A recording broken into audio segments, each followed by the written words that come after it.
This is a Russian map detailing a battle in the Russo-Japanese War. This battle was the first confrontation between the advancing Imperial Japanese Army and the military of the Russian Empire, known in Korea as the Amnok River, and in the West as the Battle of the Yalu River. If you look down here, you can see a village marked Sinuiju. This small village was the site of what would eventually be a failed Russian operation to halt the Japanese advance through Korea and to prevent them from taking any territory in Manchuria. They failed, and the Japanese expansion through Asia continued. 6 years later, the Japanese would formally annex Korea, making it a colony of the ever-expanding Japanese Empire.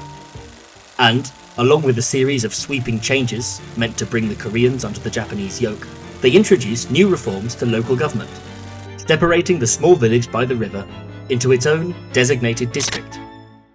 They named it Sinuiju.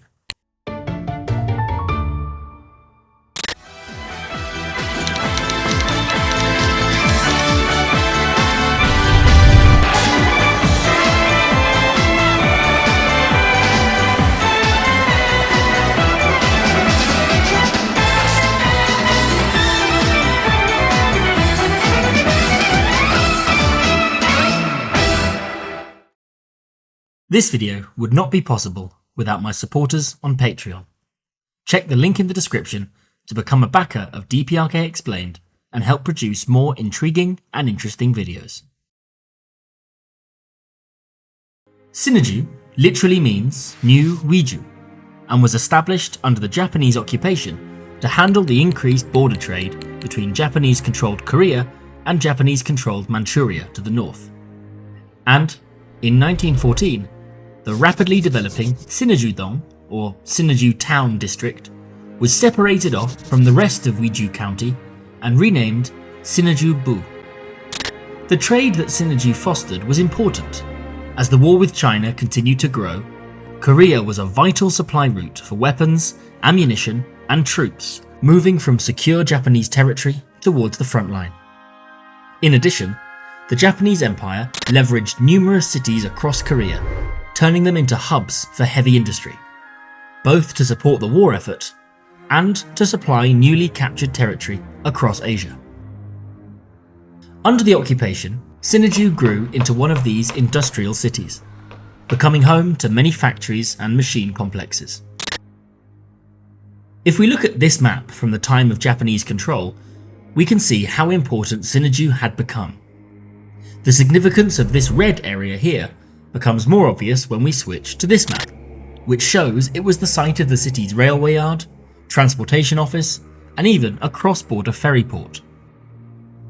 Goods from across the colony and products produced in Sinuiju, notably the city had a major forestry industry, were shipped across the border to the comparatively large rail yard in Antung, modern-day Dandong, and then onwards into the empire. This would continue to the end of the war and the collapse of Japan's imperialist ambitions.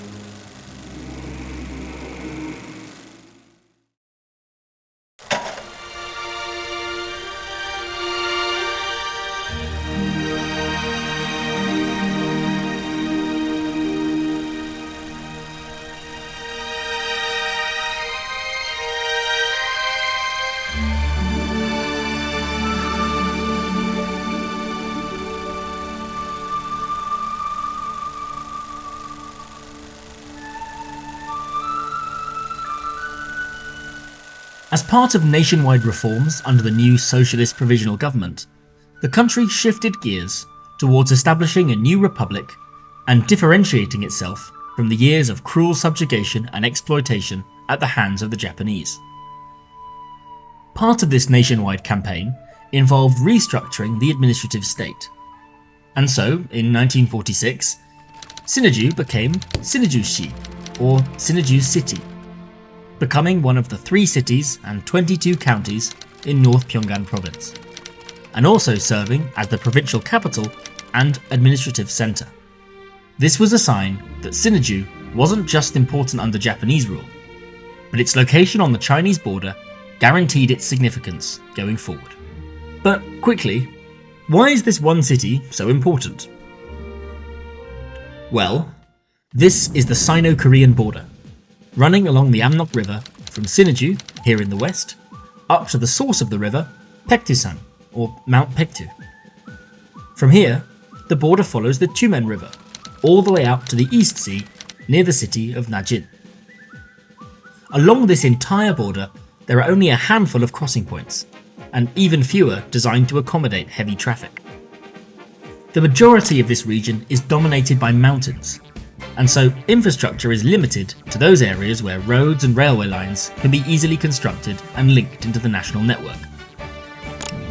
Sinuiju sits on the west coast of the country in one of its few low-lying areas, and is therefore perfectly located for railway and road access between the border and the capital, from where goods can be shipped out across the country.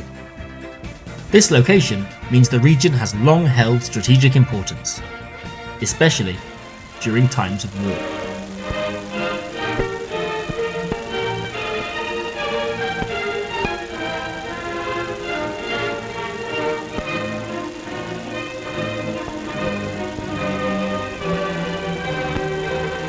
During the Korean conflict in the 1950s, Sinuiju was a major entry point for troops of the Chinese People's Volunteer Armed Forces, joining the fight alongside the Korean People's Army against the US military.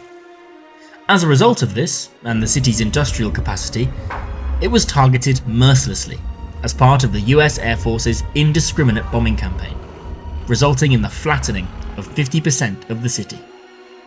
One of the two river bridges which connected Sinuiju to Dandong was partially destroyed, later becoming a tourist attraction in Dandong, known colloquially as the Amnok River Broken Bridge. Since the end of the conflict, Sinuiju has been rebuilt and continues to serve as the major artery for Sino-Korean trade, as well as being the main overland route between the DPRK and China. The surviving bridge, which accommodates rail and road traffic, was renamed the Sino-Korean Friendship Bridge in 1990. Today, the city is home to various factories, producing everything from machine parts to cosmetics. And the city has seen some rejuvenation in recent years, as part of the nationwide strategy to construct new factories, apartment buildings, and other public facilities in order to raise the standard of living and revitalise communities, both inside and outside the capital.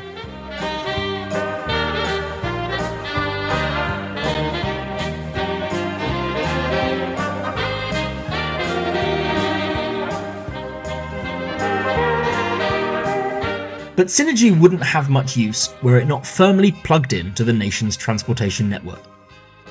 The primary route for goods and people in and out of the city is by rail. The city is home to two railway stations, Nam Sinuiju and Sinuiju Cheongyeon, the latter of which serves as the terminus for the Pyeonggi line, running from the Chinese border to the capital, Pyongyang. It also serves as an international railway terminal for trains crossing the Sino-Korean Friendship Bridge, and so includes customs facilities for passengers crossing in and out of the country, and also connects to the Kangan line, which is a goods line linking many of the factories in the city with customs offices, the Sinuiju goods port, coal yard, and access to domestic and international cargo routes. In addition to the railway network, there is a trolleybus line running through Sinuiju between the railway station and the city centre, which was reopened in October 2020, in the midst of the COVID-19 pandemic, as can be seen in this October report on Korean Central Television. 신의주시 료객 자동차 사업소 청년농맹원들이 80일 전투의 손뒤에서 내달릴 왕성한 이력심을 안고 힘찬 투쟁을 벌여서 시안의 료객 운수 부문에 이바지할 수 있는 무궤도 전차를 제작 완성했습니다. So, what's happened to Sinuiju in recent years? Well, there have been plans to redevelop the city in line with other recent projects, such as the redevelopment of Sanjeon in 2019 and 2020. The so-named Sinuiju International Economic Region was initially planned to increase productivity in international trade, notably with China, alongside whom an enormous new river bridge was constructed, completed in 2021, named the Chochung Amnokgang Dari, or the Korea-China Amnok River Bridge. These developments, along with the regular inauguration of new factories and facilities in the city, signal that post-COVID, Sinuiju may once again be playing an important role for the DPRK as the gatehouse of the Republic, shipping goods back and forth and engaging in the development of new industries alongside their Chinese neighbours. And the original town of Sinuiju? It still exists, a few kilometres north of Sinuiju city. Today, a sleepy riverside village on the banks of the Amnok River, just as it was at the turn of the last century.